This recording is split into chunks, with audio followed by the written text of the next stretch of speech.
नमस्कार दोस्तों। ज़रा सोचिए, आपको सिर्फ पेंशन मिलती है और आपका वही एक इनकम स्रोत है।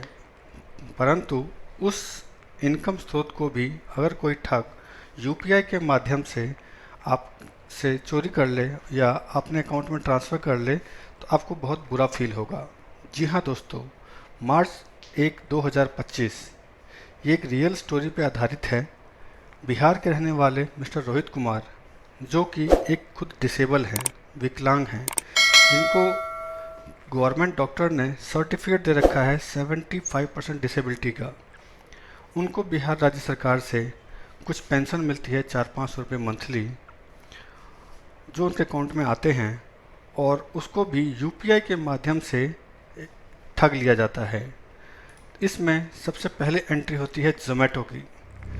रोहित कुमार एक डिसेबल हैं और उनके 75% डिसेबिलिटी का सर्टिफिकेट है। तो उन्होंने क्या किया, 1 मार्च 2025 को रात के 9 बजे के आसपास उन्होंने एक ऑर्डर प्लेस किया जोमेटो पे कि ये जोमेटो रांची के लिए उन्होंने ऑर्डर प्लेस किया था कि ये उनके भांजे को कुछ ऑर्डर है जो मिल जाए। परंतु अनफॉर्चुनेटली उसमें शायद एड्रेस का कुछ मिस्टेक हुआ, जिसकी वजह से वो ऑर्डर जो है सेम उनके एड्रेस पे ही आ गया। परंतु वह एड्रेस उसको नहीं मिल रहा था डिलीवरी बॉय को, तो उन्होंने उसको कॉल किया। तो डिलीवरी बॉय ने बोला कि सर आपका ऑर्डर आया है, तो मैं इसको कहाँ पर डिलीवर करूँ, मुझे एड्रेस नहीं मिल रहा है।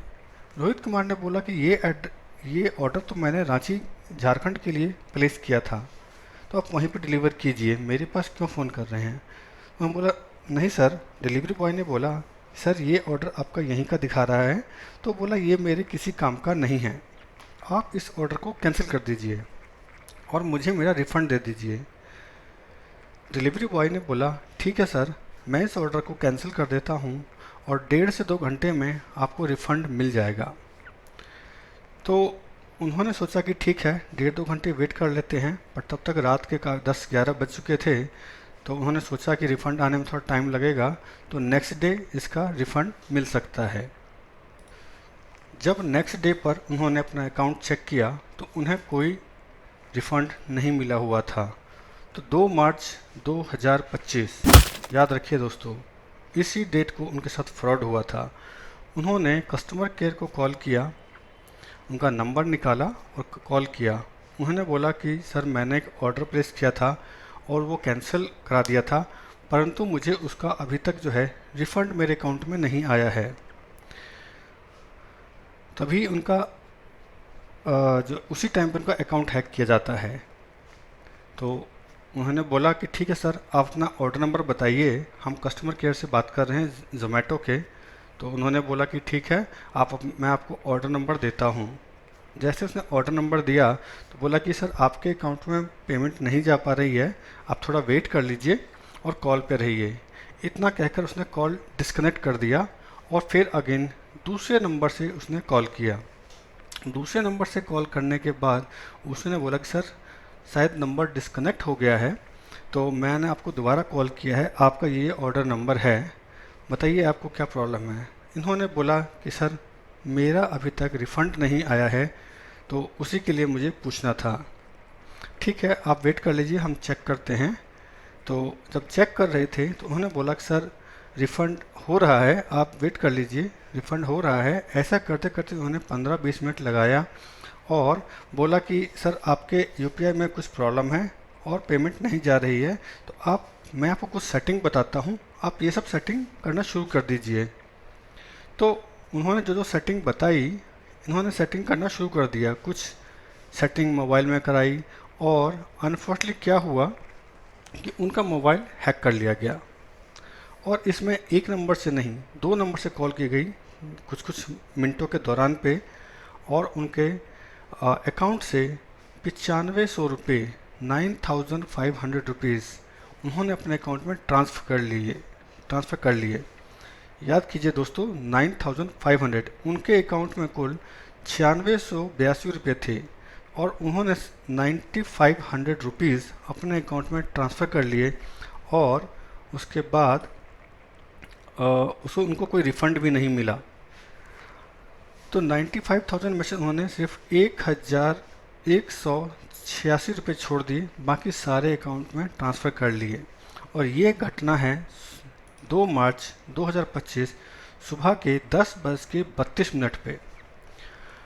जिसने फ्रॉड किया वो एक मुस्लिम है, उसका नाम है फरीदुल इस्लाम। उसका जियो आईडी है 6000416672 मेरे पास इसकी पूरी डिटेल है और मैं आप लोगों के साथ ये शेयर करना चाहूँगा। मैं चाहता हूँ कि आप इस प्रकार की धोखाधड़ी से बचे रहें और सतर्क हो जाएं कि किस प्रकार के आजकल यूपीआई ठग हो रहे हैं। आप इससे आपको अवगत होना चाहिए। जब ये सारा अमाउंट उसके अकाउंट में ट्रांसफ़र हो गया तो इसका कोई मैसेज भी नहीं आया, और ना ही कोई इसका ईमेल नोटिफिकेशन आया उनकी ईमेल आईडी पे। तो ये जो हैकिंग हुई है या ये जो फ्रॉड हुआ है इनके साथ, ये हुआ है फ़ोन पे के द्वारा। इसमें जो नेक्स्ट एंट्री है वो है फ़ोन पे की। जब मेरे पास जो ट्रांजैक्शन की रिसीट आई उसमें फ़ोन पे की डिटेल आई हुई हैं। फ़ोन पे एक यूपीआई माध्यम है जिसके उनके रोहित कुमार के कोटक अकाउंट से 9500 रुपीज़ ट्रांसफ़र कर लिए गए फरीदुल इस्लाम के अकाउंट में। इसकी तुरंत ही कंप्लेंट की गई पुलिस थाने में और एक एप्लीकेशन दी गई है कि ये फ्रॉड हुआ है उनके साथ, तो कृपया इसको चेक कीजिए। साथ साथ बैंक को भी इंटीमेट किया गया, तो बैंक ने इंस्टेंटली उनका अकाउंट फ्रीज कर दिया। अकाउंट फ्रीज करने का मतलब ये नहीं है कि आगे भविष्य में कभी ऐसा नहीं हो सकता है। जब उनके साथ ऐसा फ्रॉड हुआ तो उसके बाद उनके अकाउंट को फ्रीज करने के बाद बैंक ने बोला हम कुछ यूपीआई को रिव्यू कर रहे हैं, चेक करते हैं, हो सकता है आपका अमाउंट वापस आ जाए, पर इसकी कोई गारंटी नहीं है।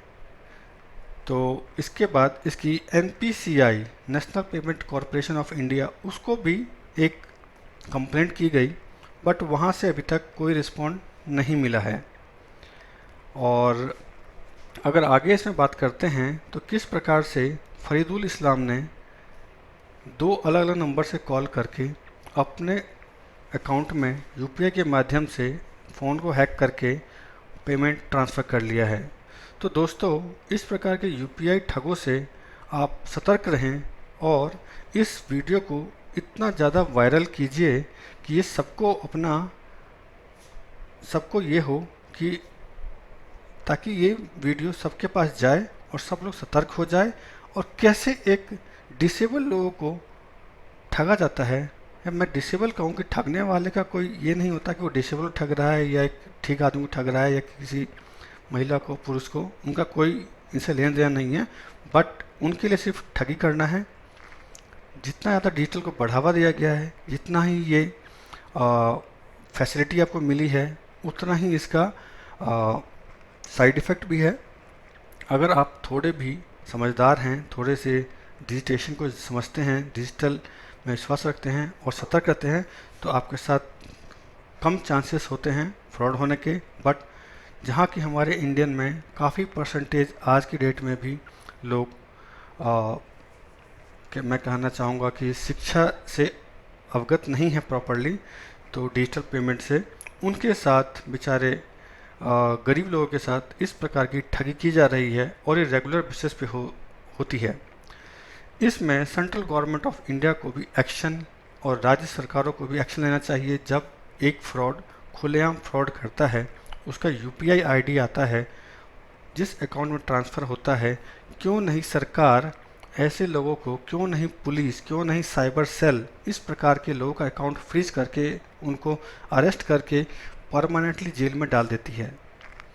कहीं ना कहीं इसमें हमारी सिक्योरिटी, हमारे प्रशासन और हमारे साइबर एक्सपर्ट, इनका भी बहुत बड़ा फेलियर है कि जब उनके पास कंप्लेंट आती है तो प्रॉपर तरीके से काम नहीं करते हैं और उसी से इन प्रकार के ठगों को बढ़ावा मिलता है। हमारी सुरक्षा एजेंसियां, हमारे साइबर सेल एक्सपर्ट बिल्कुल इस तरह के ट्रांजेक्शन को या इस प्रकार के ट्रांजेक्शन को रिकवर करने में सक्षम हैं, परंतु ये भारत है, यहाँ पे सिर्फ सिक्योरिटी पॉलिसीज़ जो है और जो अच्छे प्रशासन का जो काम है वो सिर्फ बड़े लोगों के लिए या हाई प्रोफाइल सोसाइटी के लिए ही होता है। गरीब लोगों का इसमें कोई हेल्प नहीं होता है।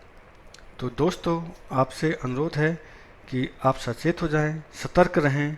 डिजिटल पेमेंट के दौरान किसी को अपना फ़ोन हाथ में ना दें। कोई भी सेटिंग आपको बोले कि ये कीजिए, ये सेट कीजिए, ये सेट कीजिए, प्लीज़ डोंट डू इट, वरना आप भी ठगी का शिकार हो सकते हैं।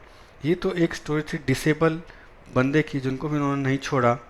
तो मैं आपसे चाहूँगा कि आप लोग सतर्क रहें, सचेत रहें और